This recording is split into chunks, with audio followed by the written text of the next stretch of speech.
Chapter 31 The Letter. Billy lifted the worm out of the frying pan with the cooking tongs and curled it back and forth on his peanut butter sandwich. "I bet they'll try something," he said. "Joe won't give up. Alan might, but Joe won't."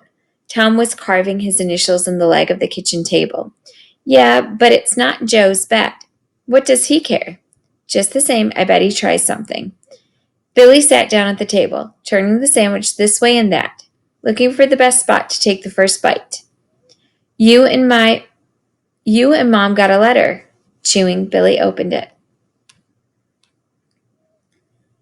"Dear Mrs. Foster, I've just made a distressing discovery. A medical journal before going up to bed, I noticed an article entitled Poisons in the Home Garden, a subject which necessarily fascinates me. As I glanced through the article, I noticed something that caught my eye. The common earthworm." I read on. "Mrs. Foster, let me assure you, first of all, that there is no cause for undue alarm.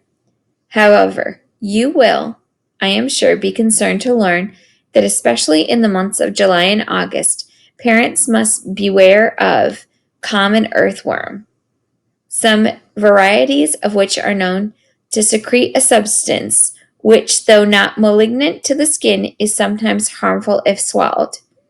Dr. A. C. Roosevelt of Hyde Park, New York, reports that 10% of the boys studied reported no ill effects except induced paralysis of the lower femur region.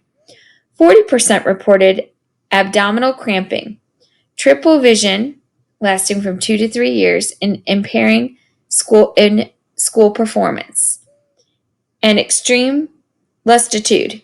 Atmosphere reports have not yet been received on the remaining 50%, and so no final conclusions can be drawn.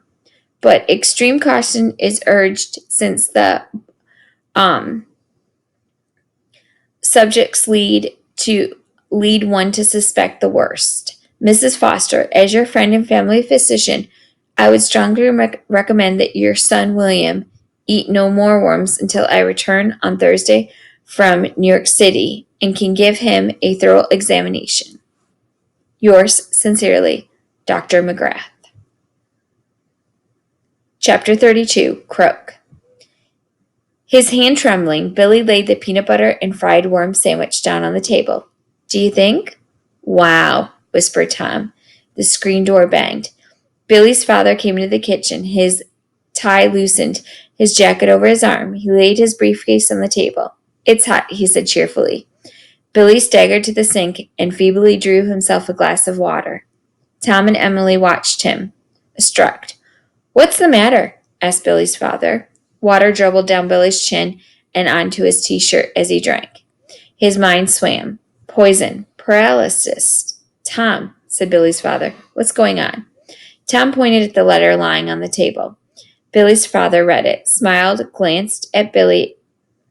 "Well," he said to Billy, "so it fooled ya." "Fooled me?" croaked Billy. "The 14th worm." "But how could Alan and Joe know all those medical words, Mr. Foster?" said Tom. "Do you know what flumer really means?" Tom and Billy shook their heads. "It means a bird, a seabird, I think." "Boy," said Billy, disgusted. He sat back at the table and picked up his sandwich.